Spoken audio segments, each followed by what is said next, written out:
भवानी शंकर वंदे श्रद्धा विश्वास रूपिणौ याभ्यां विना न पश्यन्ति सिद्धः स्वन्तः स्थमीश्वरम। हर हर महादेव। हार्दिक स्वागत करता हूं आप सभी भगवत प्रेमी दर्शकों का आपके अपने ही YouTube चैनल जगत पिता शिव में। भगवान श्री गंगाधर जी की कृपा से आप सभी स्वस्थ सकुशल और प्रसन्न होंगे, ऐसा मुझे विश्वास है। बिल्वमूले शिवरतम भोजयेद्यस्तु भक्तितः एकम वा कोटि गुणितम तस्य पुण्यम प्रजायते। अर्थात जो पुरुष भक्ति पूर्वक बिल्व वृक्ष के नीचे एक शिव भक्त को भोजन कराता है, उसे करोड़ों मनुष्यों को भोजन कराने का पुण्य प्राप्त होता है, ऐसा शिव महापुराण का मत है। आज के वीडियो का जो विषय है वो आपने थंबनेल में देख ही लिया होगा। बहुत से दर्शक जनों ने यह जिज्ञासा व्यक्त की थी कि होली की रात्रि पे जो साधक साधिकाएं हैं उन्हें क्या करना चाहिए। भले वो शिव भक्त हों, शिव जी की साधना कर रहे हों या किसी भी देवी देवता की साधना कर रहे हों, तो उन्हें क्या करना चाहिए। जैसा कि आप सभी दर्शक जन जानते हैं कि 4 महारात्रियां हमारे सनातन धर्म में वर्णित हैं। पहली महारात्रि तो अभी ही बीती है, महाशिवरात्रि जिसे कहते हैं। 4 महारात्रियों में से एक वह भी है। दूसरी महारात्रि दीपावली को कहते हैं, जो कि कालरात्रि के नाम से प्रसिद्ध है। तीसरी महारात्रि श्री कृष्ण जन्माष्टमी की रात्रि को कहते हैं, उसका एक नाम मोहरात्रि भी है। उसी प्रकार होली की रात्रि भी महारात्रि में आती है और इसका नाम दारुण रात्रि कहा गया है। इस दिन बहुत प्रकार के तंत्र, मारण, मोहन, उच्चाटन, बहुत प्रकार की क्रियाएं होती हैं। लेकिन जैसा कि आप प्रारंभ से ही जानते हैं कि मैं उग्र साधनाओं को न मैं करता हूं न किसी को सलाह देता हूं, और वैसे भी जो तामसिक क्रियाएं हैं, उग्र साधनाएं हैं, वह सब निषिद्ध गुरुओं का काम है। अब आप कहेंगे कि निषिद्ध गुरु ये कोई काल्पनिक शब्द है क्या? नहीं, बिल्कुल काल्पनिक शब्द नहीं है। आप कृपया गुरु गीता का अध्ययन करें, और यदि इस विषय में आपको कुछ शंका है तो मैंने बहुत पहले ही इससे संबंधित एक वीडियो बनाया हुआ है, जिसमें भगवान शिव माता पार्वती जी को एक अच्छे गुरु के लक्षण बता रहे होते हैं। इससे संबंधित वीडियो इसी चैनल पर है, आप जाकर के देख सकते हैं। तो जो निषिद्ध गुरु होते हैं वही लोग तंत्र क्रियाएं करते कराते हैं, उसकी शिक्षा देते हैं। अपने पास तो बस केवल शिव नाम का ही बल है, उसी का हम गुणगान करते हैं। इससे अधिक अपने पास कोई न शक्ति है, न जानकारी है, न ही योग्यता है। तो वीडियो के मूल विषय की ओर आते हैं। बहुत से दर्शकों को यह जानना था कि होली की रात्रि क्यों महत्वपूर्ण है और उस दिन हमें ऐसा क्या करना चाहिए जिससे हम पूर्ण रूपेण उस महारात्रि का लाभ ले पाएं। और कुछ दर्शकों ने ऐसी भी जिज्ञासा की थी, क्या होली की रात्रि पर ही, केवल एक रात्रि पर ही हम किसी मंत्र या स्तोत्र आदि का जाप या पाठ करें तो क्या वो सिद्ध हो जाता है? तो इसके जवाब में मैं आपको यही कहूंगा कि हाँ, सिद्ध हो जाता है। लेकिन देखिए, बहुत से इसमें फैक्टर काम करते हैं। आपको ये भी समझना होगा, जैसे बहुत से लोग प्रश्न करते हैं कि बताइए कितने नाम जाप करने से प्रभु का दर्शन हो जाएगा। तो भैया, ये कौन बता सकता है? जब तक आपको यह पता नहीं होगा कि आपके संचित नकारात्मक यानी पाप कर्म कितने हैं, कोई कैसे बता सकता है कि वो कितने नाम की शक्ति से नष्ट हो जाएगा? अपने किए हुए पाप कर्म तो व्यक्ति को स्वयं नहीं याद रहते हैं, इसी जन्म के आपको नहीं याद होंगे, तो फिर अनंत जन्मों से आप यात्रा करते करते आज वर्तमान में मनुष्य योनि में आए हैं, तो आप कैसे जान सकते हैं कि आपके गोदाम में कितने पाप कर्म इकट्ठा हैं? और यदि कोई ऐसा दावा करता है कि मैं तो पाप रहित हो चुका हूं, मैंने केवल पुण्य ही कमाए हैं जीवन में, मेरे पास तो एक भी संचित पाप कर्म है ही नहीं, मैंने कभी भूल से भी कोई पाप नहीं किया, तो फिर मुझे क्यों सिद्धि नहीं प्राप्त हो रही है? तो ऐसे महापुरुष को सिद्धि इसलिए प्राप्त नहीं हो रही है क्योंकि उनके चित्त में, उनकी प्रज्ञा में यह बात बहुत स्थायी रूप से बैठ गई है कि मैं तो पाप रहित हो चुका हूँ, मुझसे कैसे पाप हो सकता है? मैं तो मूर्तिमान पुण्य हूँ। मतलब पुण्य, यदि कोई मनुष्य का शरीर धारण कर ले तो बस वो उन्हीं के जैसे दिखेगा। समझ रहे हैं ना आप? मतलब जब आप स्वयं ये बात मानने लग जाएं कि आप पाप रहित हो चुके हैं, आप पुण्यात्मा हैं, आपसे तो पाप हो ही नहीं सकता, तो फिर भला छोटी मोटी सिद्धियों की क्या हैसियत है आपके आगे? आप तो परब्रह्म स्वरूप हो गए हैं। तो ऐसे व्यक्तियों को सिद्धि के चक्कर में पड़ना ही नहीं चाहिए। जिसको अच्छे से पता चल चुका है कि उसके सारे पाप कर्म नष्ट हो चुके हैं, तो फिर उसे क्या जरूरत है सिद्धि प्राप्त करने की? खैर, पाप नाश की जो बात हो रही है, तो अब उसी के मूल विषय में हम आते हैं। होली की रात्रि संचित पाप कर्मों को नष्ट करने का एक सुनहरा अवसर है। अब आप सोचेंगे कि ऐसा तो आप 4 रात्रियों के लिए कहते हैं। 4 जो महारात्रियां हैं, उनमें रात्रि में मंत्र जाप करना, यौगिक क्रियाएं करना, स्तोत्र का पाठ करना, विभिन्न प्रकार की क्रियाएं की जाती हैं और यह कहा जाता है कि महारात्रि में ऐसा करने पे बहुत उत्तम लाभ प्राप्त होगा। तो फिर ऐसा क्यों कहा जा रहा है कि होली की रात्रि ही इसके लिए सुनहरा अवसर है? देखिए, 4 जो महारात्रियां हैं उन सबका अपना अपना अलग विशेष महत्व है। चारों रात्रियों में यह योग्यता है कि वो आपको सफलता प्राप्त करा सकती है।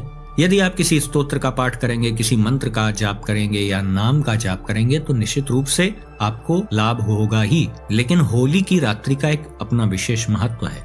होली की रात्रि में जिस दिन होली का दहन होना है उस दिन आप जो भी क्रियाएं करते हैं उसका कई गुना लाभ आपको प्राप्त होता है।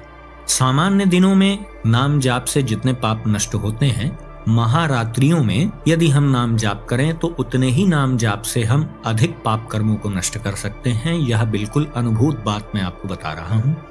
तो आइए अब जानते हैं कि होली की रात्रि में हमें क्या करना चाहिए। सबसे पहला कार्य, आपको अपने इष्ट देव के नाम का जाप करना चाहिए। सबसे पहला मुख्य कार्य यही है। और जितनी भी मैं विधियां क्रियाएं आपको बता रहा हूँ वो सबकी सब आप कर पाएं ऐसा आवश्यक नहीं है और संभव भी नहीं है। इनमें से जितनी विधियों का पालन आप सही से कर पाएं वही आपके लिए अच्छा है।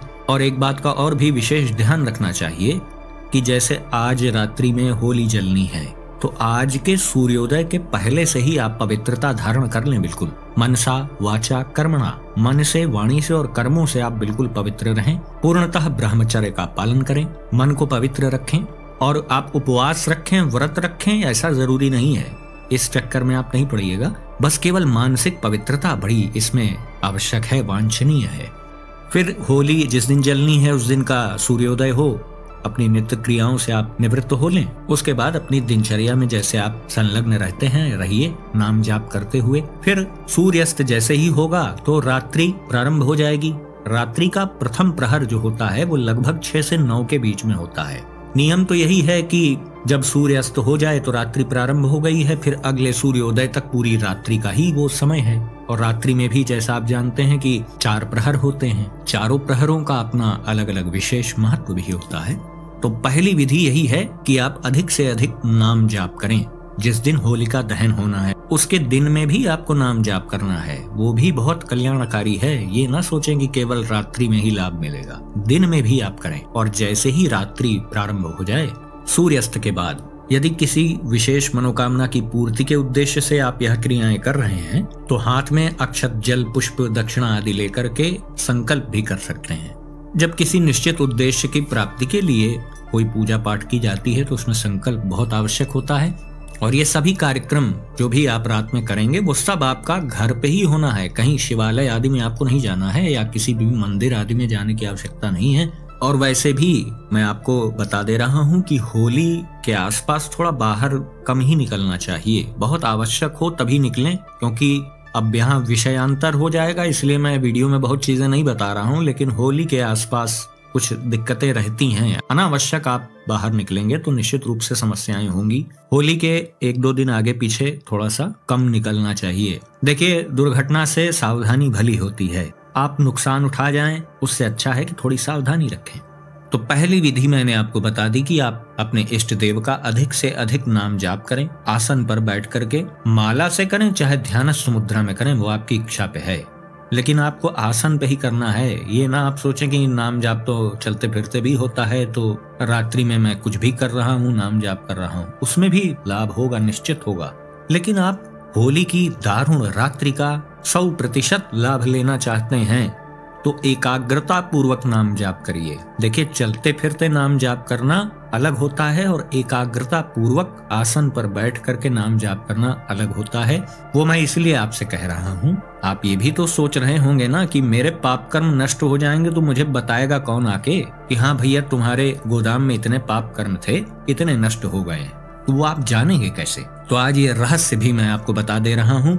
जब आप नाम जाप से अपने पाप कर्मों को एक रात्रि में पूर्णतः नष्ट कर पाना तो बहुत ही मुश्किल है, लेकिन उसको कम जरूर किया जा सकता है और आपको उसका अनुभव भी हो जाएगा कि हाँ, पाप कर्मों का बोझ हल्का हुआ है। वो कैसे? जब आप पवित्र आसन पर बैठ करके जाप करेंगे और निशाना ठीक अपने स्थान पर लग गया, यानी मंत्र जाप या नाम जाप या स्तोत्र पाठ जो आप कर रहे हैं आपने ठीक से कर लिया, तो आप अनुभव करिएगा आपका शरीर मूलाधार चक्र के पास से ऊपर की ओर आगे पीछे दाहिने बाएं थोड़ा गति करने लगेगा, हिलने लगेगा। मैं ऐसा इसलिए कह रहा हूं क्योंकि बहुत से लोग वर्ष पर्यंत नाम जाप, साधनाएं, मंत्र जाप आदि सब करते रहते हैं लेकिन लाभ नहीं होता। लेकिन इन 4 महारात्रियों में यदि आप इन क्रियाओं को करते हैं तो आपके अनुभव में आ जाता है कि मुझे क्या अचीवमेंट मिला है, क्या उपलब्धि मुझे हुई है, वो आपको अनुभव में आ जाएगा।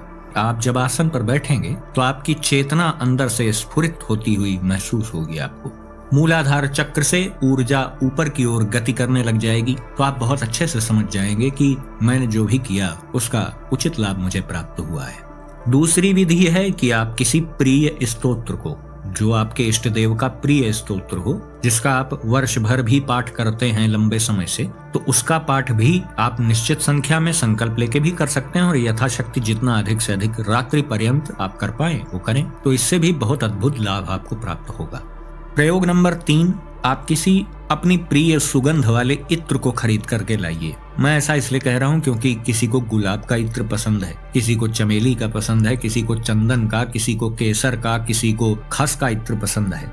तमाम तरीके के इत्र आते हैं। बस ध्यान ये रखना है कि आपको स्प्रे वाला परफ्यूम या डिओड्रेंट वगैरह नहीं लेना है। मैं इत्र कह रहा हूँ तो उसका मतलब इत्र ही है, जो शीशियों में मिलता है, जो ज्यादातर आपको इत्र की दुकानों पे आराम से मिल जाएगा। ना मिले तो आप ऑनलाइन भी ले सकते हैं। अपने प्रिय सुगंध का इत्र आप ले आए। जहां पर आप रात्रि में जाप करेंगे, पाठ करेंगे, उसी स्थान पर अपने सम्मुख ही उस इत्र की शीशी को आप रख लीजिए और अपने इष्ट देव के मंत्र का जाप, जो मंत्र आप कर रहे हैं, जो आपको गुरु से प्राप्त हुआ हो या लंबे समय से आप कर रहे हो। बहुत से लोग तो ऐसे भी हैं जिन्होंने गुरु से प्राप्त नहीं किया है, केवल महादेव जी को ही अपना मानसिक गुरु मान करके उनके पंचाक्षर मंत्र का जाप करते हैं, तो उस मंत्र का जाप भी वो कर सकते हैं।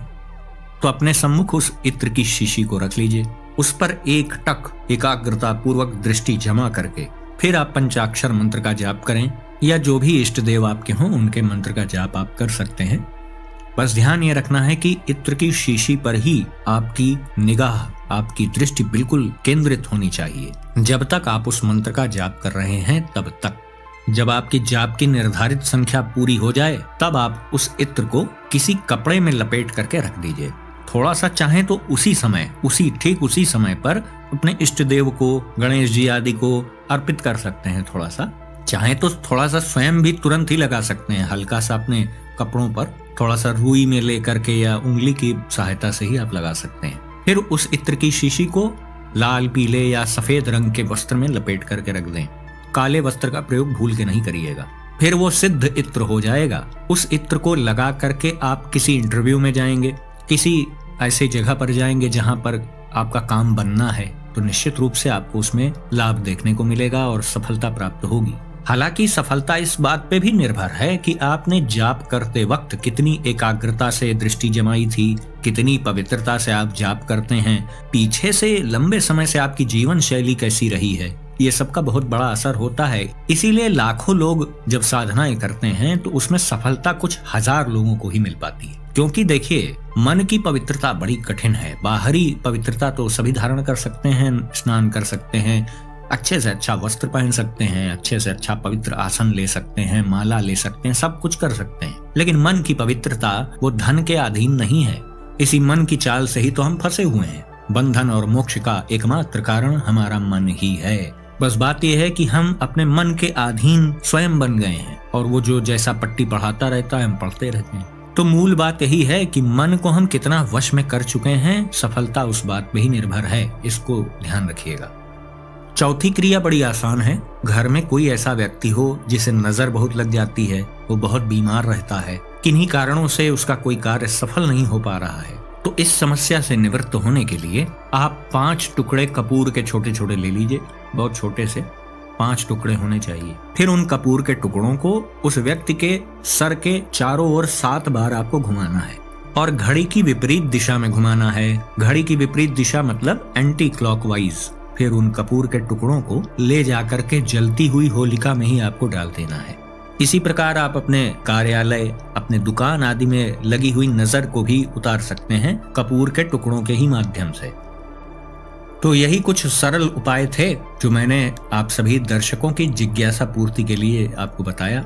इस प्रकार आपने जाना कि होली की रात्रि में समर्पित भक्तों को अपने इष्ट देव के प्रति क्या करना चाहिए और उससे क्या लाभ प्राप्त होता है। बताने को तो बहुत सी कठिन विधियां भी हैं जो मैं आपको शास्त्रोक्त विधियां बता सकता हूं, लेकिन सामान्य साधक उसे कर नहीं पाएगा। तो इसलिए मैंने आपको सरल से सरल विधि बताई है। यदि आप रात्रि जागरण नहीं भी कर पाए तो कम से कम निशीथ काल तक तो अवश्य ही इस विधि में आप संलग्न रहें। निशीथ काल का मतलब जब 3 बज जाए, 3 बजे रात्रि तक आप तो अवश्य ही करें। लेकिन मेरी पहली सलाह यही है कि सूर्योदय तक करिए। थोड़ा कठिन है, लेकिन भैया बड़ी उपलब्धियां तो बड़े प्रयास से ही प्राप्त होती हैं। अभूतपूर्व सफलता अभूतपूर्व परिश्रम से ही प्राप्त होती है। फिर भी यदि आपके स्वास्थ्य में कोई समस्या है, आपका शरीर साथ नहीं दे रहा है, तो कम से कम निशीथ काल तक यानी 3 बजे तक तो आप इस क्रियाविधि में संलग्न रहें। और बहुत ही यदि स्वास्थ्य में दिक्कत है, आप नहीं ही कर पा रहे हैं, तो आप कुछ मत करिए। आप जैसे सामान्य दिनों में जीवन व्यतीत करते हैं उस दिन भी वैसे ही रहिए। हाँ, बिस्तर पे जब जाएं तो नाम जाप मानसिक रूप से करते रहिए। ये तो मैं प्रतिदिन करने की सलाह सबको देता हूँ, तो होली की रात्रि में भी करना ही है। अच्छा है। तो मैं ऐसी आशा करता हूं कि जो भी जानकारी मैंने आपको दी वो आपके लिए बहुत उपयोगी सिद्ध होगी। यदि वीडियो आपको पसंद आया तो इसे लाइक करें, अपने मित्रों बंधु बांधवों के साथ शेयर करें। कृपया इस चैनल को भी सब्सक्राइब करें और बेल आइकन को भी अवश्य प्रेस कर दीजिएगा। तो भगवान श्री पंचानन महादेव जी से मैं ऐसी प्रार्थना करता हूँ कि वो आप सभी को सदा सुखी, स्वस्थ और ऊर्जावान बनाए रखें। मिलते हैं अगले वीडियो में एक नई और उपयोगी जानकारी के साथ। तब तक के लिए आप सभी भगवत प्रेमी भक्तों को हर हर महादेव।